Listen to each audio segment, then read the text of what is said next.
नमस्कार दोस्तों, स्वागत है आपका आपके YouTube चैनल कर स्टडी आईक्यू में। आज हम 24 अगस्त 2020 की नेशनल करंट अफेयर करेंगे, जो आने वाले दिल्ली पुलिस एग्जाम और ऑल गवर्नमेंट एग्जाम के लिए अति महत्वपूर्ण है। और इस वीडियो की पीडीएफ वीडियो के नीचे डिस्क्रिप्शन में मिलेगी। हमारा आज का पहला प्रश्न है, हाल ही में टोक्यो ओलंपिक में भारतीय टीम का स्पॉन्सर किसे बनाया गया? हमारा प्रश्न है इनोक्स ग्रुप को, ट्री प्लांट्स को, एंड भी दोनों प्रयोग से भी। इसका सही आंसर है इनोक्स ग्रुप को।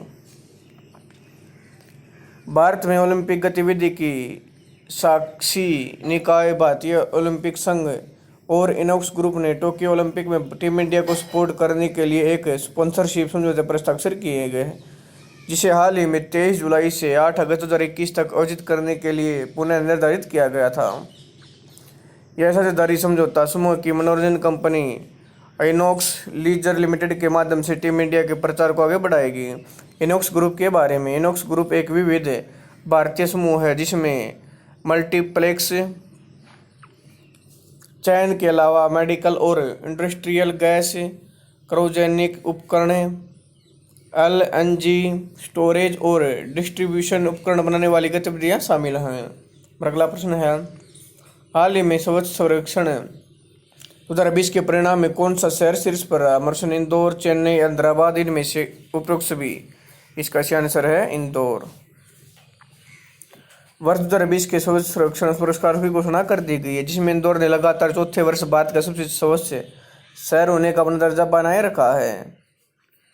केंद्रीय मंत्री हरदीप सिंह पुरी ने आवास और शहरी मामलों के मंत्रालय द्वारा राष्ट्रीय राजधानी क्षेत्र नई दिल्ली में स्वच्छ महोत्सव के नाम से आयोजित आभासी कार्यक्रम में स्वच्छ सर्वेक्षण 2020 पुरस्कारों के परिणामों की घोषणा की। यह देश के वार्षिक स्वच्छता सर्वेक्षण का 5वां संस्करण है। शीर्ष प्रदर्शन करने वाले शहरों और राज्यों को कुल 129 पुरस्कार दिए जाएंगे। प्रधानमंत्री नरेंद्र मोदी द्वारा साल 2016 में स्वच्छ सर्वेक्षण की शुरुआत की गई थी। मैसूर ने 2016 में भारत के सबसे स्वच्छ शहर के लिए पुरस्कार जीता। इसके बाद से इंदौर ने 2017, 2018, 2019 में लगातार 3 वर्षों से शीर्ष स्थान कब्जा जमाया हुआ है। इसमें एक शहर को केवल एक पुरस्कार दिया जाता है। शहरों की जनसंख्या 2011 की जनगणना के अनुसार की जाती है। Ranking methodology, cleanest city, self stable city, maximum citizen feedback, best citizen feedbacks, faster mover, best innovation award, best citizen lead initiative. 1 lakh से अधिक आबादी वाले शहरों के लिए सबसे स्वच्छ शहर का पुरस्कार इंदौर पहले स्थान पर, सूरत दूसरे स्थान पर और नवी मुंबई तीसरे स्थान पर रहा। अगला प्रश्न है, हाल ही में विश्व वरिष्ठ नागरिक दिवस कब मनाया गया? प्रश्न 21 अगस्त, 22 अगस्त, 23 अगस्त, 24 अगस्त। इसका सही आंसर है 21 अगस्त को। हर साल 21 अगस्त को विश्व स्तर पर विश्व वरिष्ठ नागरिक दिवस मनाया जाता है। यह दिवस वृद्ध लोगों को प्रभावित करने वाले मुद्दों के बारे में जागरूकता बढ़ाने, जैसे कि उम्र के साथ गिरते स्वास्थ्य और बुजुर्गों के साथ दुर्व्यवहार और समर्थन, सम्मान और वरिष्ठ नागरिकों को उपलब्धियों को सम्मानित और उन्हें पहचानने के लिए बनाया जाता है। इसके अलावा वरिष्ठ नागरिक दिवस समाज में वृद्ध लोगों के योगदान को चयनित करने के लिए भी बनाया जाता है। विश्व वरिष्ठ नागरिक दिवस का इतिहास, संयुक्त राष्ट्र महासभा द्वारा 14 दिसंबर 1990 को इस दिवस को मनाने का फैसला किया गया था। इस दिन की शुरुआत आधिकारिक तौर पर संयुक्त राज्य अमेरिका के पूर्व राष्ट्रपति रोनाल्ड रिंगन के ने 1988 में वरिष्ठ नागरिकों और उनके मुद्दों को समर्पित करने के लिए की थी। हमारा अगला प्रश्न है, हाल ही में कीथ रोवले ने किस देश के प्रधानमंत्री के रूप में शपथ लिया? प्रश्न इंग्लैंड, अमेरिका, त्रिनाद और टोबैगो, चीन। इसका सही आंसर है त्रिनाद और टोबैगो। कीथ रोवेल ने लगातार दूसरी बार 5 साल के कार्यकाल के लिए त्रिनाद और टोबैगो गणराज्य के प्रधानमंत्री के रूप में शपथ ली है। वह सत्तारूढ़ पीपुल्स नेशनल मूवमेंट्स के नेता हैं। चुनाव परिणाम के अनुसार पीएनएम ने चुनाव कुल 41 सीटों में से 22 सीटें जीती, जबकि पूर्व प्रधानमंत्री कमला पारस विश्वेश्वर के नेतृत्व वाली विपक्ष यूनाइटेड नेशनल कांग्रेस कुल 19 सीटें ही जीत पाई। त्रिनाद और टोबैगो की राजधानी है पोर्ट ऑफ स्पेन। इसकी मुद्रा त्रिनाद और टोबैगो डॉलर। उसके राष्ट्रपति हैं पुआलामी विकस। हमारा अगला प्रश्न है, हाल ही में फ्रांसिस्को एसवे को किस देश का प्रधानमंत्री चुना गया? प्रश्न कनाडा, स्वीडन, इक्वेटोरियल गिनी, इनमें से कोई नहीं। इसका सही आंसर है इक्वेटोरियल गिनी।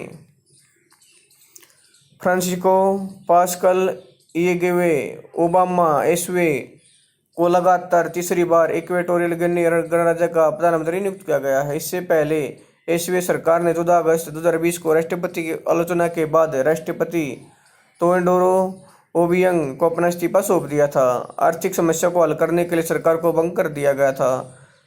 फ्रांसिस्को एसवे को पहली बार 23 जून 2016 को इक्वेटोरियल गिनी के प्रधानमंत्री के रूप में नियुक्त किया गया था। इक्वेटोरियल गिनी गणराज्य एक सेंट्रल अफ्रीकी तेल उत्पादक देश है जो कोविड-19 महामारी और कच्चे तेल की कीमत में गिरावट के कारण दोहरा आर्थिक संकट झेल रहा है, जो देश के राजस्व का लगभग 3/4 स्रोत है। अंतर्राष्ट्रीय मुद्रा कोष के आंकड़ों के अनुसार 2020 में देश की अर्थव्यवस्था 5.5% तक नेगेटिव रहने की उम्मीद है। इक्वेटोरियल गिनी गणराज्य के राष्ट्रपति हैं तेओडोरो ओबियांग और इसकी राजधानी है मालाबो। उसकी मुद्रा है मध्य अफ्रीकी CFA फ्रैंक। हमारा अगला प्रश्न है, हाल ही में देश में नवाचार की संस्कृति को बढ़ावा देने के उद्देश्य से अटल इनोवेशन मिशन और India Sweden health care innovation centre और आयोग की ओर से बिजनेस स्वीडन के बीच एक वर्चुअल स्टेटमेंट ऑफ इंटेंट पर हस्ताक्षर किए गए हैं। प्रश्न है,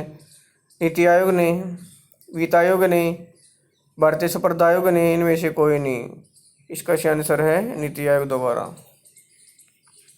देश में नवाचार की संस्कृति को बढ़ावा देने के उद्देश्य से अटल इनोवेशन मिशन और नीति आयोग और India Sweden health care innovation centre की ओर से बिजनेस स्वीडन के बीच एक वर्चुअल स्टेटमेंट ऑफ इंटेंट पर हस्ताक्षर किए गए हैं। इस साझेदारी का उद्देश्य भारतीय उद्यमियों की नवोन्मेषी क्षमता को बढ़ावा देना है और देश भर में जीवंत स्टार्टअप्स इकोसिस्टम्स को प्रोत्साहन करना है। इस साझेदारी के माध्यम से अटल इनोवेशन मिशन की विभिन्न पहलों जैसे Atal community innovation centre, Atal tinkering lab, Atal new India challenge और अटल इनक्यूबेशन सेंटर और Atal research and innovation for small enterprises से दोनों देशों में समग्र नवाचार को बढ़ावा देने के लिए जागरूकता अभियान, विभिन्न गतिविधियों एवं कार्यक्रमों के संचालन आदि में मदद मिलेगी। India Sweden health care innovation centre AIIMS Delhi, AIIMS Jodhpur और बिजनेस स्वीडन का एक साझा प्लेटफॉर्म है जिसका लक्ष्य दोनों देशों में खुले नवाचार का एक पारिस्थितिक तंत्र तैयार करना है। हमारा अगला प्रश्न है, हाल ही में किसके द्वारा कोविड-19 से संबंधित द कोरोना फाइटर्स नामक एक गेम लॉन्च किया गया? प्रश्न डॉक्टर हर्षवर्धन, अमित शाह, प्रकाश जावड़ेकर, प्रहलाद सिंह पटेल। इसका सही आंसर है डॉक्टर हर्षवर्धन। केंद्रीय स्वास्थ्य और परिवार कल्याण मंत्री द्वारा कल्याण मंत्री डॉक्टर हर्षवर्धन द्वारा कोविड-19 से संबंधित द कोरोना फाइटर नामक एक गेम लॉन्च किया गया है। इस गेम को वास्तविक दुनिया में लोगों के कार्यों को प्रभावित करने और उन्हें सही सावधानी बरतने एवं संक्रमण से बचने की याद दिलाने के लक्ष्य के साथ डिजाइन किया गया है। इस तरह यह गेम लोगों को कोविड-19 महामारी से लड़ने के लिए सही उपकरण एवं व्यवहार सिखाने का एक नया एवं बेहद रचनात्मक तरीका होगा। मंत्री ने द कोरोना फाइटर्स गेम के साथ साथ IEC के 2 प्रचार वीडियो भी लॉन्च किए जिसमें कोविड-19 से जुड़े उपयुक्त व्यवहार का पालन करने का आग्रह किया गया। दोनों उत्पाद बच्चों और उनके माध्यम से समुदाय के बुजुर्गों को प्रभावित करेंगे और कोविड से जुड़े उचित व्यवहार के संदेश एवं महत्व को फैलाएगा। अगला प्रश्न है, हाल में किस मंत्रालय ने दीर्घकालिक आजीविका के अवसर को प्रोत्साहन देने के लिए ग्रामीण विकास मंत्रालय के साथ एक संयुक्त संवाद पर हस्ताक्षर किए हैं? प्रश्न वित्त मंत्रालय, जनजातीय मामलों के मंत्रालय, खेल मंत्रालय, इनमें से कोई नहीं। इसका सही आंसर है जनजातीय मामलों के मंत्रालय द्वारा। जनजातीय मामलों के मंत्रालय ने दीर्घकालिक आजीविका के अवसर प्रोत्साहन देने के लिए ग्रामीण विकास मंत्रालय के साथ एक संयुक्त संवाद पर हस्ताक्षर किए हैं। संयुक्त संवाद के माध्यम से दोनों मंत्रालय राष्ट्रीय ग्रामीण आजीविका मिशन के तहत जनजातीय महिला स्वयं सहायता समूह के लिए स्थायी आजीविका के अवसर को बढ़ावा देंगे। ग्रामीण विकास मंत्रालय जनजातीय महिला स्वयं सहायता समूह सदस्यों की पहचान और व्यक्तिगत आजीविका परिसंपत्ति का खाका तैयार करेगा, जबकि जनजातीय कार्य मंत्रालय राज्य वार्षिक कार्य योजना को अंतिम रूप देने के लिए SRLM की को योजना समर्थन की पेशकश करेगा और अपनी आजीविका वार्षिक कार्य योजना में इसे शामिल करेगा। दोनों मंत्रालयों के बीच साझेदारी एक दूसरे के प्रयासों का समर्थन करेगी, जैसे कि जनजातीय मामलों के मंत्रालय की पहल और NRLM के लक्ष्य के एक दूसरे के पूरक होने के कारण मंत्रालयों ने साथ काम कर जनजातीय महिलाओं के लिए उपलब्ध आर्थिक अवसरों में सुधार करने का कार्य करेंगे। इस तरह दोनों मंत्रालय सहयोग को आगे बढ़ाने के लिए अपने प्रयासों को समन्वित करने के लिए कार्यक्रमों की श्रृंखला का संचालन करेंगे। केंद्रीय ग्रामीण विकास मंत्री है नरेंद्र सिंह तोमर, केंद्रीय जनजातीय मामलों के मंत्री है अर्जुन मुंडा। हमारा अगला प्रश्न है, हाल में किस मंत्रालय ने बंदरगाह और समुद्री क्षेत्र में कौशल विकास को बढ़ावा देने के लिए शिपिंग मंत्रालय के साथ एक समझौता ज्ञापन पर हस्ताक्षर किए? वित्त मंत्रालय, कौशल विकास और उद्यमिता मंत्रालय, वाणिज्य मंत्रालय में से कोई नहीं। इसका सही आंसर है कौशल विकास और उद्यमिता मंत्रालय।